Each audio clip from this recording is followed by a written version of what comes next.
앞에서 말씀드린 대로 이틀 후면 8월 13일 화요일은 우리 은곡교회가 설립이 된 지 57년이 되는 7주년이 되는 뜻깊은 날입니다. 하나님께서 57년 전에 교회를 세우시고 귀하게 붙들어 주시고 사용해 주셨습니다.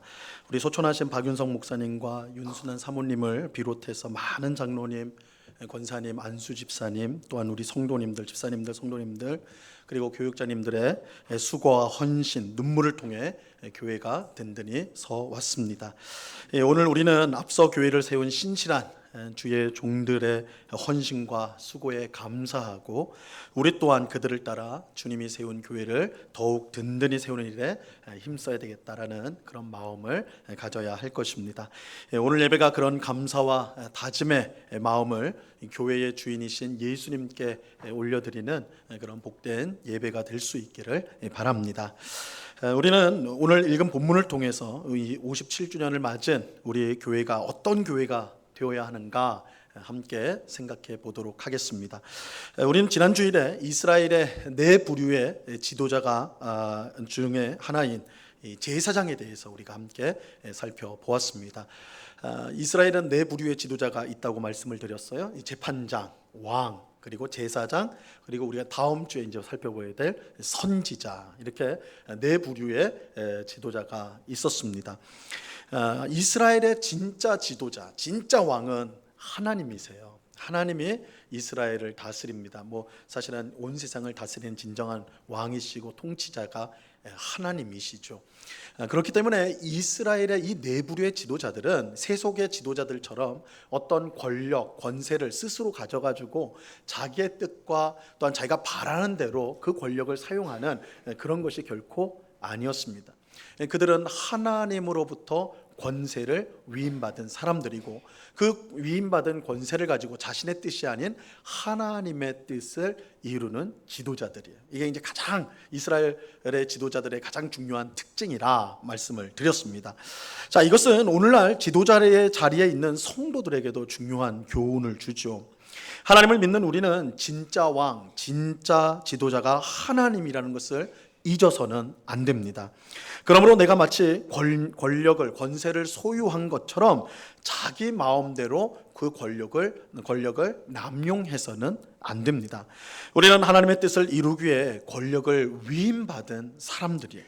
우리는 하나님의 선한 다스림을 드러내야 하는 것입니다. 근데 이제 이렇게 말씀을 드리면 난 대통령도 아니고 사장님도 아니고 어디 대표도 아닌데 이건 나랑은 전혀 상관이 없구나, 그렇게 생각하기가 쉽습니다. 그런데 그렇지 않아요. 그렇지 않습니다.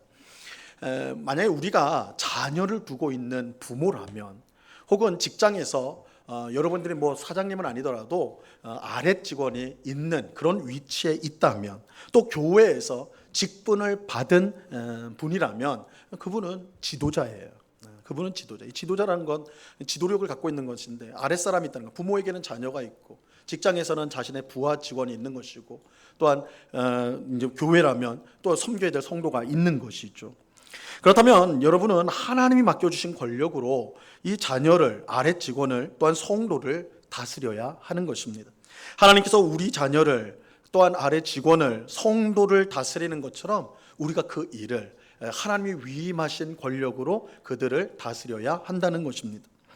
여러분, 하나님께서요, 우리 자녀를 어떻게 다스리실까요? 어떻게 우리 아이들을, 우리 자녀를 양육하실까요? 자기 뜻을 강요하고 작은 일에도 분노하고 막말을 하고 폭력으로 하나님이 우리 자녀를 대하시겠습니까? 절대 그럴 일이 없겠죠. 하나님은 자녀를 사랑으로 대하세요. 자녀에게 무엇을 강요하기보다 인격적인 존재로 존중해요. 분노하기보다 오래 참고요. 막말을 하기보다는 온순한 말로 권면하고 폭력 대신에 안아주고 품어줄 것입니다. 하나님 그렇게 하실 거예요. 그거 어떻게 합니까? 성경에 그렇게 나와 있어요. 창세기에서부터 요한계시록까지 하나님께서 그의 백성, 그의 자녀들에게 어떻게 하십니까? 사랑으로 대하시죠. 오래 참음으로 대하시죠.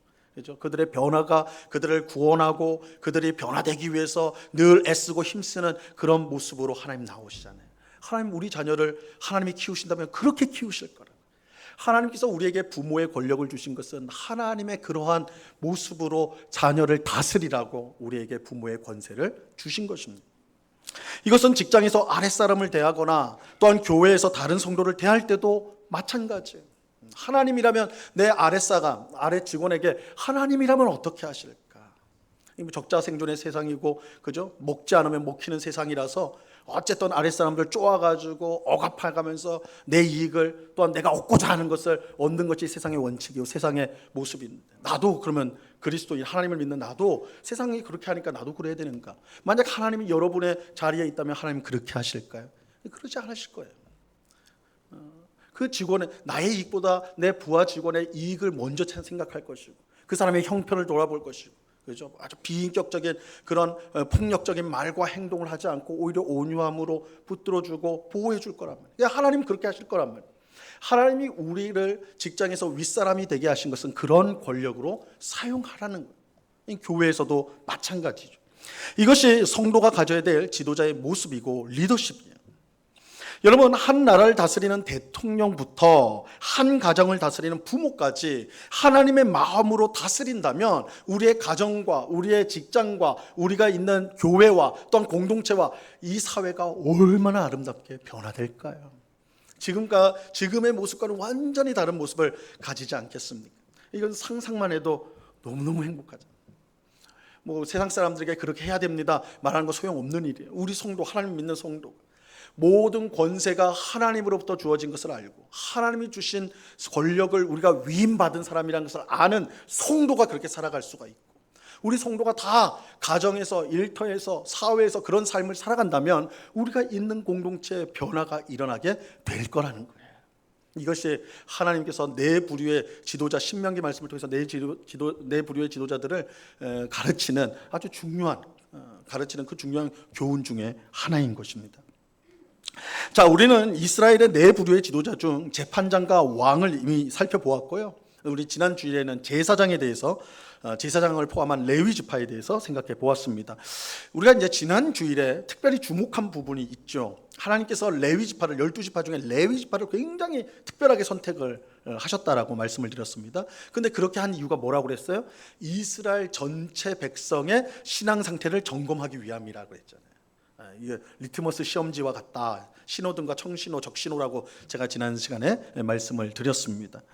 이스라엘 백성들이 하나님을 사랑하고 그래서 하나님을 만나기를 간절히 소원하면 어떤 일이 일어납니까? 하나님이 계신 성막으로 와서 제사를 드릴 거예요. 그죠? 하나님 만나기 위해서 기쁨으로 제사를 드릴 겁니다. 그럼 그 기쁨으로 제사를 드릴 때 제물을 많이 드리겠죠. 그 제물의 일부가 누구의 몫이라고 그랬어요? 레위 지파의 몫이라고 그랬어요. 그러니까 이스라엘 백성들이 하나님을 사랑하고 하나님 만나기를 소원한다면 이 레위 지파에게 오는 몫이 커지는 거예요. 그러니까 그것을 통해 가지고 이스라엘 백성 그 전체의 신앙이 이거 참 하나님 앞에서 건강하구나 알 수가 있어요. 반면에 이스라엘 백성들이 하나님을 사랑하지 않아요. 하나님 만나기를 원치 않아요. 그러면 어떻게 돼요? 성전이 텅텅 비겠죠. 제사를 드리는 사람 별로 없겠죠. 그럼 어떻게 됩니까? 제물의 몫이, 양이 줄어들겠고, 그럼 레위 지파에게 가야 될 몫이 줄어드는 거예요. 레위 지파가 빈궁한 삶을 살아요. 힘들어요. 느헤미야 시대에는 다 도망가 버렸다고 그랬잖아요. 그런 일들이 발생하게 돼요. 그러면 이스라엘 백성들의 신앙 상태가 건강하지 못하다, 불량하다, 그것을 보여주는 것이죠. 그래서 이 레위 지파는 이스라엘 전체 백성의 신앙 상태가 어떠한지를 보여주는 그런 역할을 체크해주는 그런 역할을 합니다. 그런데 제사장과 레위 지파는 이스라엘 백성의 영적 상태를 보여주는 그런 역할뿐만 아니라 이스라엘 백성이 하나님을 어떻게 믿어야 할지 보여주는 모범 혹은 샘플과 같은 역할도 하였습니다. 여러분, 군대 훈련소에 가면 다양한 훈련을 받습니다. 다양한 훈련을 받아요. 가면 이제 총도 쏘는 훈련도 받고 수류탄도 던져보고, 그리고 이제 화생방 훈련이라고 해가지고 막 독가스 같은 거 견디는 훈련도 하고, 또 무거운 짐을 들고 한 20-30km 거리를 걷는 그런 훈련도 하고, 하여튼 다양한 훈련 받아요. 저는 이제 정보부대에 소속이 돼 있어가지고 훈련을 받는데, 정보부대에 이제 훈련을 받는데 어떤 훈련까지 받아봤냐면 뱀을 손으로 짚고 입에 넣고 몸속에 집어넣고 그런 훈련도 받았어요. 나중에 저는 그렇게 막 산속을 돌아다니는 그런 일을 하지 않고 사무실에서 컴퓨터만 쳤거든요. 나중에 아무리 생각해봐도 왜 그 훈련을 내가 받아야 됐는가. 저는 뱀 한 번 못 봤거든요, 군대에서. 하여튼 어쨌든 그런 훈련도 막 다양한 훈련을 받아요. 근데 막 군대에 들어온 훈련병들은요, 그런 훈련을 제대로 받을 수가 없습니다. 뭐 총을 어떻게 쏩니까? 수류탄 겁나서 어떻게 던지냔 말이에요. 그러니까 모든 훈련을 시작할 때는 반드시 조교가 나와서 어떻게 해야 되는지를 다 보여줘요. 조교가 앞에 딱 나와서 총을 어떻게 잡고 어떻게 쏘아야 되는지, 주의사항이 뭔지 다 보여줍니다. 수류탄을 어떻게 던져야 되는지 그거 직접 다 보여줘요. 그 다음에 그것을 우리 훈련병들이 유심히 봤다가 그거 따라하면 되는 거예요. 만약에 훈련병이 그 조교가 할 때 딴짓하고 있어요. 딴짓했다가 딱 이제 하려고 그러면 못할 거 아니에요. 그럼 큰일 나는 거예요. 그러면 사고가 나는 것입니다. 이 조교 앞에서 어떻게 해야 되는가를 보여주는 조교가 있어요. 이스라엘 백성에게 제사장과 레위 지파가 바로 이런 조교의 역할을 했다라고 할 수가 있습니다. 그들은 이스라엘 백성이 어떻게 신앙생활을 해야 되는지, 하나님을 섬겨야 되는지, 하나님을 믿어야 되는지 그것을 실제로 보여주는, 그들의 모습을 통해 보여주는 역할을 하였습니다. 제사장과 레위 지파는 무엇보다 하나님 의존 신앙을 이스라엘 백성에게 보여주었어요.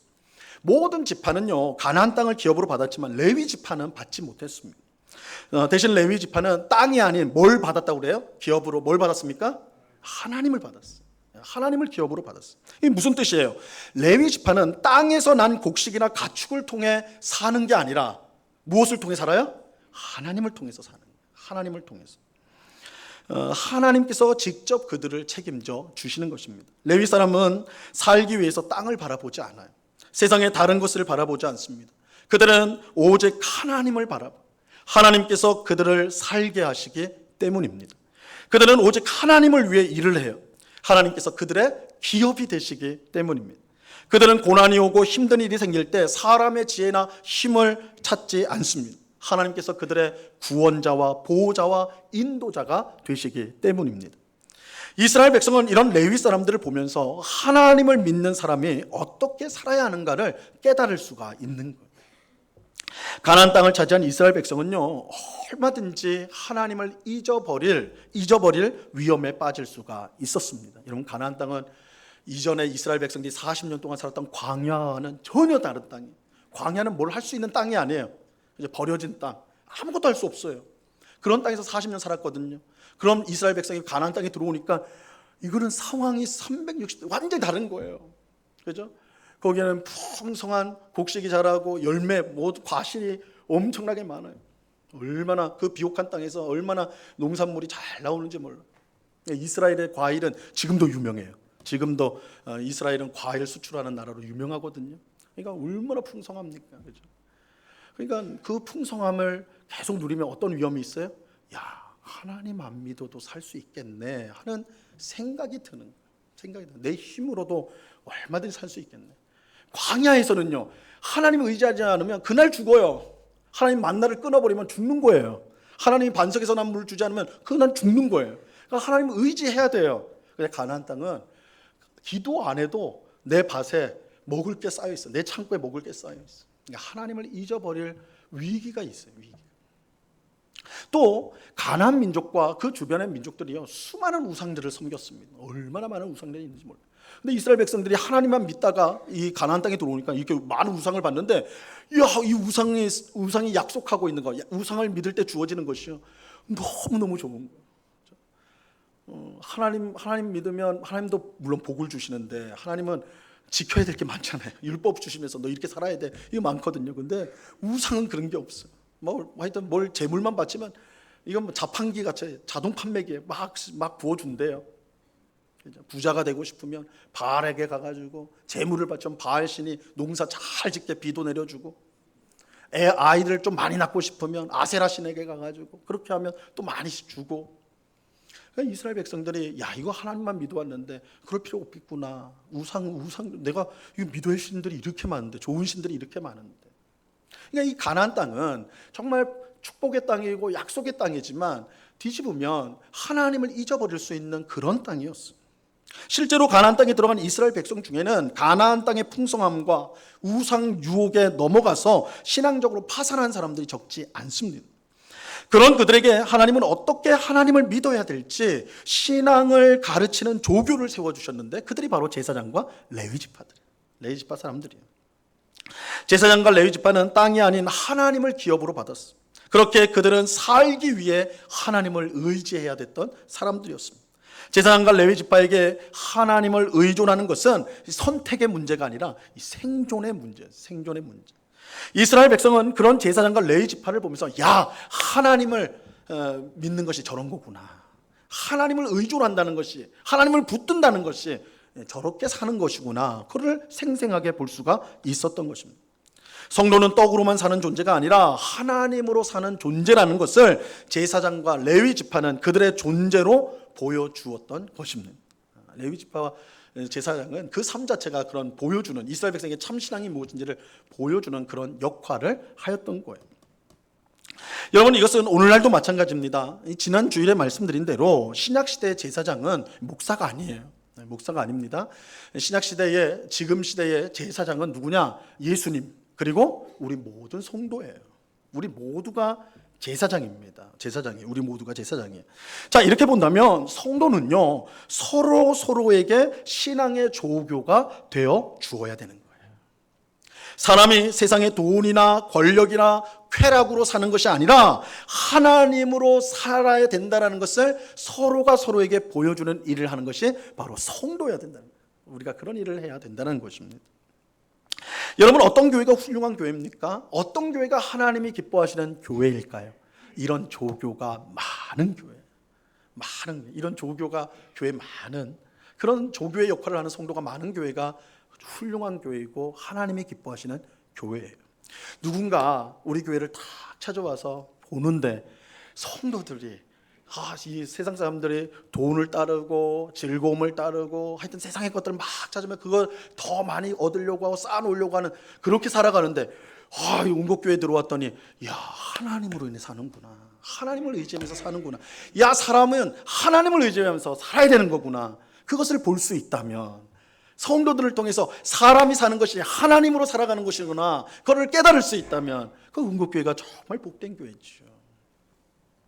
우리 온국교회가 그런 교회 되기를 간절히 바랍니다. 어떤 사람이 우리 교회에 들어올 때 정말 하나님은 저렇게, 하나님 믿는 사람은 저렇게 살아야 돼, 그런 조교 역할을 하는, 모범이 되고 샘플이 되는 그런 성도가 많은 교회, 그것이 우리 온국교회가 되기를 원하고, 그럴 때 하나님은 우리 교회를 더욱더 기뻐하시고 귀하게 사용해 주실 것입니다. 우리가 이 일을 위해 힘을 써야 된다고요.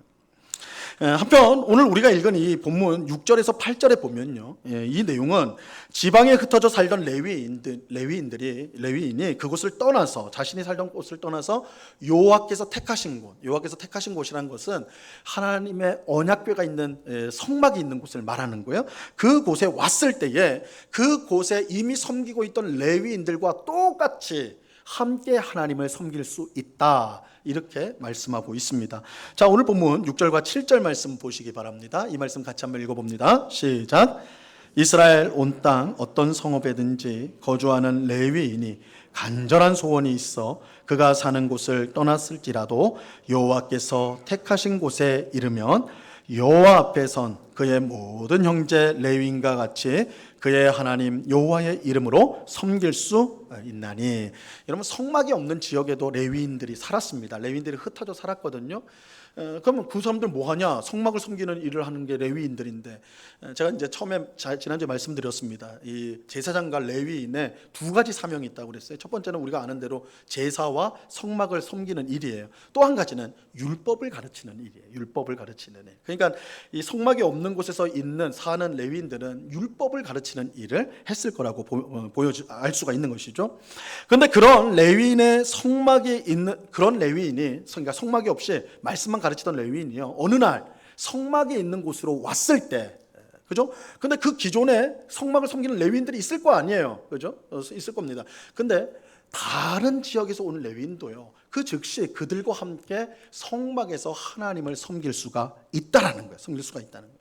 그러니까 원래 섬겼던 레위인들과 전혀 차별 없이 다름없이 함께 하나님을 섬길 수 있었습니다. 또한 레위인이 성막에서 받아야 할 몫을 똑같이 받을 수가 있었습니다. 오늘 보면 8절 말씀이에요. 8절 같이 읽어봅니다. 시작.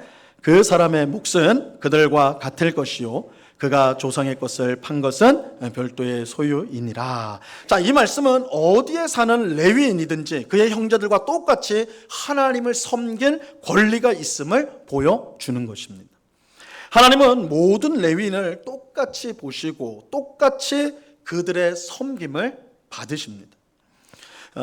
우리는 이 말씀을 통해서요, 하나님을 섬기는 사람들은 모두 동등하고 차별되어서는 안 된다라는 사실을 우리가 배우게 됩니다.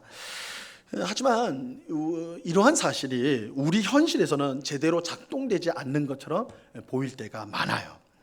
특히 목사의 능력을 중요시하는 한국교회 현실에서는 더욱더 그러합니다.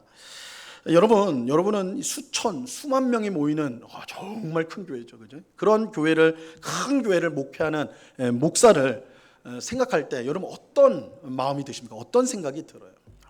수만 명의 성도를 목회하는, 이끌어가는 그런 목사를 생각하면 어떤 여러분 생각이 드십니까?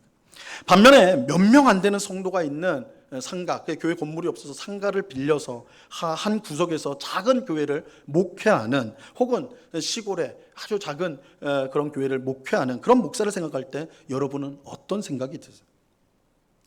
제가 이제 오래전 얘기인데, 제가 어떤 한 분이랑 이제 얘기를 하면서 길을 가다가 저 앞에 상가에 있는 상가를 보게 됐어요. 근데 그 상가 2층에 교회가 있었는데 굉장히 그 상가도 허름한 상가였는데 교회는 더 초라해 보였어요. 굉장히 막 일단 교회 이름 써진 것도 뜯어지고 막 이래서 누가 봐도 볼품 없는 그런 모습이었어요. 그런데 이제 함께 가던 이제 그분이 저한테 이제 혼잣말 비슷하게 한 거죠. 저한테 막 대고 만 건 아니고 굉장히 한심한 듯이 말하는데, 목사가 얼마나 별 볼 일 없으면 저렇게 목회를 합니까?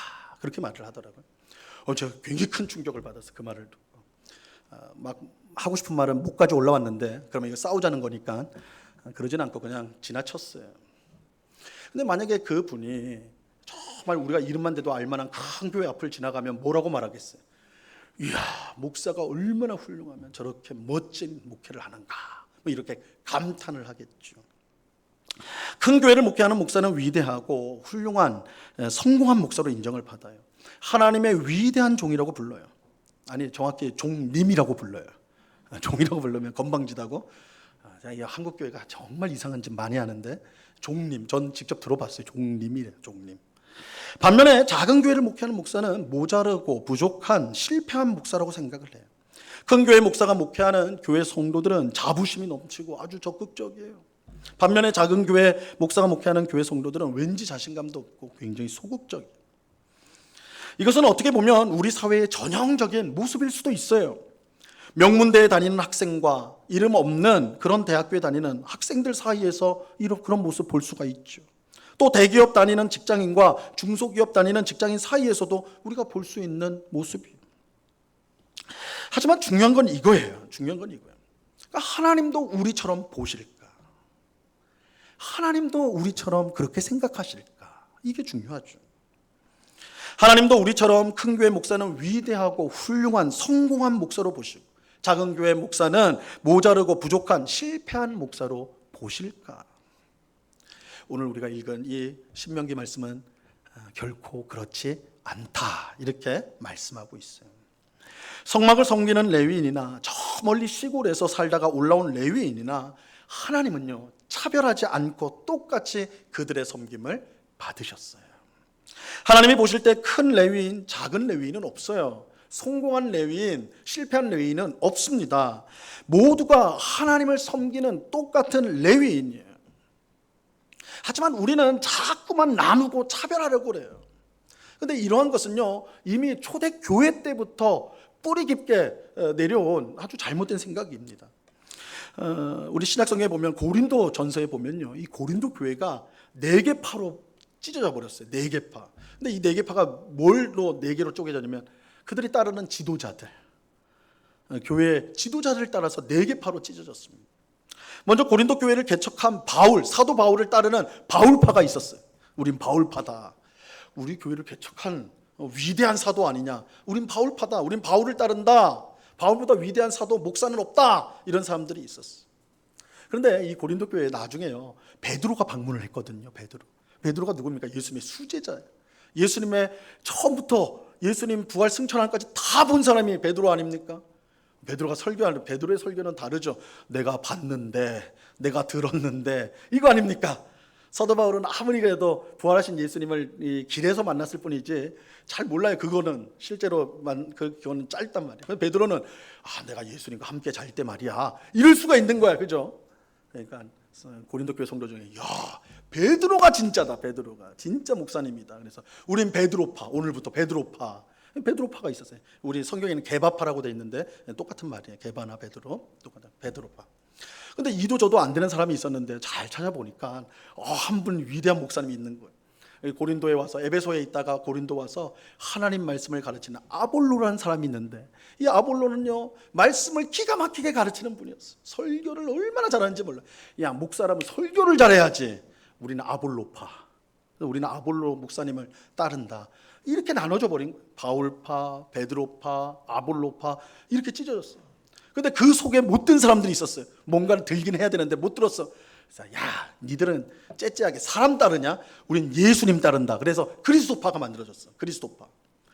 4개 파가 나눠졌어. 그래서 서로 다투고 싸우는 거야. 우리가 최고야. 다 그렇게 싸웠습니다.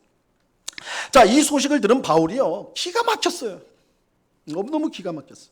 그래서 바울은 그리스도께서 어찌 나뉘어졌느냐? 그 교회는 그리스도의 몸이니까 너희가 지금 4배 부분으로 찢어졌잖아요. 그리스도의 몸이 어떻게 찢어질 수 있느냐? 야단쳤어요. 바울이 너희를 위하여 십자가에 못 박혔느냐? 너희가 세례를 받을 때 바울의 이름으로 받았느냐?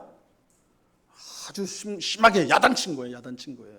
내가 너희한테 그렇게 가르쳤냐? 너희에게 그렇게 복음을 전했느냐? 왜 이래 너희들 엉터리가 됐느냐? 이렇게 야단을 쳤단 말이에요. 바울은 고린도 교회 성도들이 편을 나눠 따르는 그 사역자들이 사실은 아무것도 아니고 오직 우리를 자라게 하시는 하나님만 중요하다, 이렇게 말씀했어요. 자, 고린도전서 3장 6절과 7절 말씀인데요, 같이 한번 읽어봅니다. 시작. 나는 심었고 아볼로는 물을 주었을 때 오직 하나님께서 자라나게 하셨나니 그런즉 심는 이나 물 주는 이는 아무것도 아니로되 오직 자라게 하시는 이는 하나님뿐이니라. 바울이나 베드로나 아볼로나 아무것도 아니로되 자라게 하시는 오직 하나님만 중요하다, 이렇게 말을 했어요. 그러면 이 말씀은 바울이나 베드로, 아볼로가 그들의 수고가 아무 쓸데없다, 이 뜻은 아니에요. 그들의 수고는 굉장히 크죠. 그들이 한 일은 굉장히 큰 일입니다. 그건 맞아요. 하지만 하나님께서 역사해 주지 않았다면, 그들이 그렇게 열심히 할 때 하나님이 그들을 사용하지 않았다면 그들은 아무런 일도 할 수가 없는 거예요. 결국 그들이 하나님을 믿고 그 믿음이 성장하는 그 모든 과정에 하나님의 역사가 있었단 말이에요. 그래서 하나님의 관점에서 보면 바울이나 베드로나 아볼로나 그들의 수고는 똑같은 거예요. 우리가 나눠서 바울이 더 대단하니 아볼로가 더 대단하니 누가 더 대단하니 우리는 그렇게 말할지 몰라도 하나님 입장에서 보면, 하나님이 능력 주지 않으면, 은혜 주지 않으면 그들은 아무것도 아니거든요. 하나님 관점에서는 똑같은 거예요. 그들의 섬김이 똑같단 말이에요. 그러므로 하나님은 고린도 교회 성도들처럼 바울과 베드로, 아볼로를 비교하거나 나누고 차별하지 않으셨어요. 오늘 본문에 나오는 레위인들을 차별하지 않고 그들의 섬김을 기쁘게 받으신 것처럼 똑같이 바울과 베드로와 아볼로의 수고를, 하나님 섬김을 기쁘게 받으셨어요. 똑같이 차별 없이 받으셨단 말이에요. 그러므로 우리도 큰 목사, 작은 목사, 성공한 목사, 실패한 목사로 나누고 차별하면 안 돼요. 목사만 그러겠습니까? 장로, 권사, 안수사 마찬가지 아니에요? 누가 높까? 그렇게 생각하면 안 된다는 거예요. 더 근본적으로 주의 일을 하는 목회자들을 지나치게 주목해서도 안 돼요. 지나치게 크게 생각해서도 안 돼요. 그들은 심고 물을 주는 일을 할 뿐 자라게 하는 분은 하나님이세요. 하나님이 없으면 그들은 아무것도 아니에요. 목회자들을 존중하는 것은 그 훌륭한 일이에요. 하지만 그것을 넘어서서 우리의 신앙을 좌지우지하게 해서는 안 된다는 거예요. 사람에게 매어진 신앙은 실패할 수밖에 없어요. 넘어질 수밖에 없어요. 그 사람이 아무리 위대한 목회자요, 아무리 위대한 하나님의 사람이라 할지라도 사람은 사람이에요. 우리를 자랑하게 하시고 우리를 잘하게 하시고 구원하시고 영광스럽게 하실 분은 하나님밖에 없어요. 그래서 우리 신앙은 항상 사람이 아닌 하나님만 바라봐야 하는 것입니다. 그들은 우리를 하나님께로 인도하는 사람일 뿐 하나님이 아니에요. 우리가 바라보고 의지할 분, 그분은 오직 하나님이라는 것을 우리가 기억해야 되는 것입니다.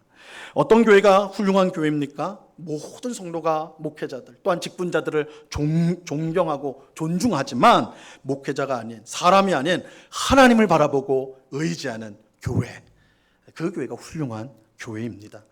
사람을 따르지 않고 하나님을 따르는 교회와 성도가 하나님을 기쁘시게 할 수가 있습니다. 우리 영국교회가 그런 훌륭하고 하나님을 기쁘시게 하는 교회가 될 수 있기를 간절히 바랍니다. 교회 설립 57주년을 맞은 우리 영국교회가 하나님이 기뻐하시고 또 사용하시는 그런 멋지고 훌륭한 교회가 되기를 바라는데요. 그러기 위해서 우리가 두 가지, 오늘 말씀을 통해 두 가지를 생각해야 돼요. 우리 모든 성도가 서로에게 세상이 아닌 하나님을 의지하는 삶이 복되다는 것을 보여주는 그런 조교, 그런 샘플, 그런 모범의 삶을 우리가 살아야 하는 것입니다. 그러면 내가 하나님을 의지하는 삶을 사는 거, 그거 나한테만 유익한 거 아니에요. 여러분이 힘써서 하나님 앞에서 살려고 힘쓰면요, 그런 여러분을 옆에서 지켜보는 성도가 나도 저렇게 살아야 되겠구나, 하나님을 의지하고 믿고 사는 것이 저렇게 복되구나, 선한 영향력을 받을 수가 있어요.